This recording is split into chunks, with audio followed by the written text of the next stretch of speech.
Hi. അപ്പോൾ ഇത് ഞാൻ വീട്ടിൽ പോയപ്പം നൈറ്റ് എടുത്ത് വെച്ചൊരു വീഡിയോ ആണേ.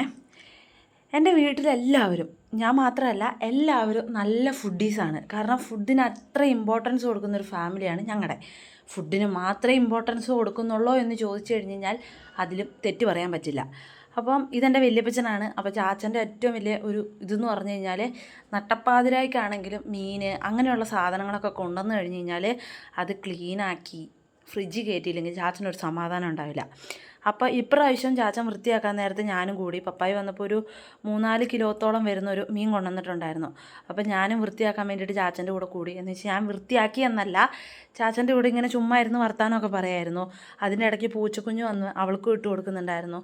പിന്നെ വറുക്കാൻ പാകത്തിനും കറി വെക്കാൻ പാകത്തിനൊക്കെ നന്നായിട്ട് വൃത്തിയാക്കി ഉപ്പും ഒക്കെ ഇട്ടിട്ട് ചാച്ചൻ നന്നായിട്ട് ക്ലീനാക്കി കഴുകിയെടുത്തു. കാരണം ചാച്ചൻ അങ്ങനെ ഒരു ഇതുണ്ട്, വേറെ ആരും വൃത്തിയാക്കി കഴിഞ്ഞ് കഴിഞ്ഞാൽ പുള്ളിക്കാരനൊരു സംതൃപ്തി വരത്തില്ല.